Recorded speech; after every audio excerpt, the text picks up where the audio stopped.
আমি একটা গ্যারান্টি কি দিতে চাই, দোয়া কবুল হবে আপনাদের। একটা গ্যারান্টি দেবো, একটা সময় আছে, 100% কি গ্যারান্টি। খোদার কসম করে বলি, 3টা কসম কাটি, আল্লাহে বিল্লাহে তাল্লাহে, 3টা কসম কাটলাম, আপনাদের যে কোনো দোয়া আল্লাহ কবুল করবেন। কিন্তু একটা সময় আছে, ওই সময়টায় আপনাকে কমপক্ষে 11 দিন, সর্বোচ্চ 40 দিন পর্যন্ত এই আমলটা করতে হবে। এই আমলটা আপনারা করবেন, পারবেন তো? আচ্ছা, কারা কারা কি করতে পারবেন একটু হাত উঁচু করে দেখান তো, যে করার কি বিষয়ে অনেকে অনাগ্রহ, যে হুজুর কি দেন আপনি, না? আচ্ছা, আজকে একটা গ্যারান্টি আপনাকে দিচ্ছি, সেটা হচ্ছে দিনের মধ্যে 24 ঘন্টার মধ্যে একটা নির্দিষ্ট সময় আছে, যেই সময়টায় আপনি মাত্র 4 রাকাত নামাজ পড়বেন। সবার আগে 11 বার দুরূদ শরীফ, 11 বার ইস্তেগফার পড়বেন। দুরূদ শরীফ পড়বেন, আল্লাহুম্মা সাল্লি আলা মুহাম্মদ ওয়া আলা আলি মুহাম্মদ কামা সাল্লাইতা আলা ইব্রাহিম ওয়া আলা আলি ইব্রাহিম ইন্নাকা হামিদুম মাজিদ। আপনি এই দুরূদ শরীফটা 11 বার পড়বেন, ইস্তেগফার পড়বেন, আস্তাগফিরুল্লাহ রাব্বি মিন কুল্লি যামবি ওয়া আতুবু ইলাইহি, এই পর্যন্ত। অথবা যদি পারেন লা হাওলা ওয়ালা কুওয়াতা ইল্লা বিল্লাহিল আলিয়্যিল আযীম। আচ্ছা, আমি আজকের এটা কেন বলছি, আমার খুব কাছের একজন মানুষ বললেন যে হুজুর একটু একটা আমলের একটু বয়ান যদি আপনি করতেন, যে আমলটায় আমার দোয়া কবুল হবে।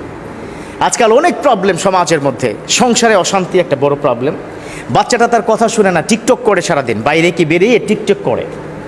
ছেলেটা তাকে পাত্তাই দেয় না, ব্যবসা বাণিজ্যের অবস্থা ভীষণ খারাপ। যাকেই জিজ্ঞাসা করি আমার মুসল্লির মধ্যে যে ভাই কেমন আছেন, হুজুর বলেন না, খুব খারাপ অবস্থা, হুজুর দোয়া করবেন, আর পারছি না নিতে, বরকত নাই।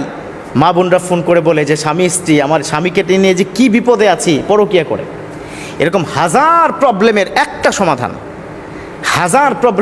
সমাধান, সেটা হচ্ছে নির্দিষ্ট 24 ঘন্টার মধ্যে আপনি যদি অ্যালার্ম দিয়ে উঠে যান।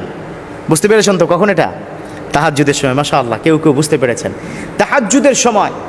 অথচ ইয়াং পোলাপান যদি আমি জিজ্ঞাসা করি তাহাজ্জুদের সময় কি, তখন বলবে যখন কি গার্লফ্রেন্ডের সাথে কথা বলার সময় আসে, ওটা হলো তাহাজ্জুদের সময়। নাউজুবিল্লাহ। এর মানে হচ্ছে ওরা কথাই শুরু করে রাত 12টায়, শেষ করে রাত 3টায়। তাহাজ্জুদের সময় শুরু হয় রাত 1টার পর থেকে। কিন্তু তাহাজ্জুদ হচ্ছে মান নামা ফিল লাইলে, যে ব্যক্তি ঘুমাবে কি রাত্রেকালীন, সুম্মা সে পুনরায় আবার উঠে যাবে, তাকুমু লিসসালাতুত তাহাজ্জুদ, যখন আবার সে তাহাজ্জুদের সময় উঠে যায়, ওটাই হচ্ছে ইউকালু লাহু আত তাহাজ্জুদ। অর্থাৎ আপনি একটু সময় হলে ঘুমাতে হবে। আমাদের সমাজে অনেক সময় অনেকে বলে যে হুজুর আমি তো শেষ রাত্রিতে উঠতে পারি না, এর জন্য একবারই 1টার সময় 4 রাকাত নামাজ পড়ে শুয়ে যাই। হবে, এটা মন্দের ভালো, জায়েজ আছে, কিন্তু উত্তম হচ্ছে বিশ্বনবী যেভাবে পড়েছেন, ওই তাহাজ্জুদের সময় অ্যালার্ম দিয়ে উঠে যাবেন।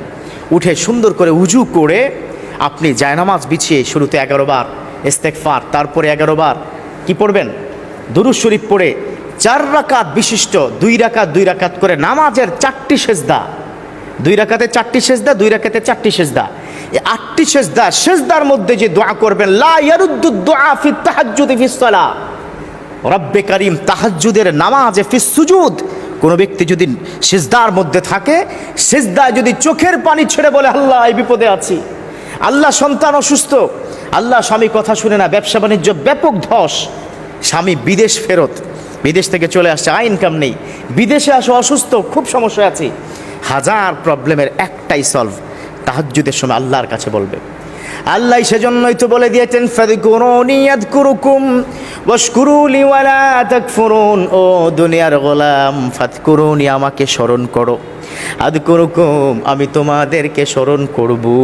আবার আল্লাহ বলেছেন উদউনি আস্তাজিব লাকুম, ও দুনিয়ার গোলাম আমাকে ডাকো, উদউনি, আমাকে যদি তুমি ডাকো, আস্তাজিব লাকুম, তোমাদের ডাকে আমি আল্লাহ সাড়া দিব। উদউনি, আরে ডেকে দেখ গোলাম। এই জন্য তাহাজ্জুদের অনেক আল্লাহর ওলিরা এই 11 দিন আমলটা করেছেন। আমি আবারও বলছি, খোদার কসম আপনার আমল কবুল হবে, বাট ডিটারমাইন্ড হতে হবে। You have to depends on almighty, Allah will accept my দোয়া, এই বিষয়টা ডিটারমাইন্ড হতে হবে, আল্লাহ কবুল করবেন আমার কাজ। সর্বনিম্ন 11 দিন উঠে যাব, আল্লাহকে বলবো, তওবা পড়বো, 4 রাকাত নামাজ পড়ে আল্লাহর কাছে যদি আমরা চাইবো, ইনশাআল্লাহ তাআলা 100% guarantee will get benefit very very soon. Allah আমাদের প্রত্যেককে হাজার বিপদ থেকে সমাধান দিয়ে, আল্লাহ পাক মুসিবত থেকে আমাদেরকে মুক্ত করে সুখময় সংসার গড়ার তৌফিক দান করুক, আমিন।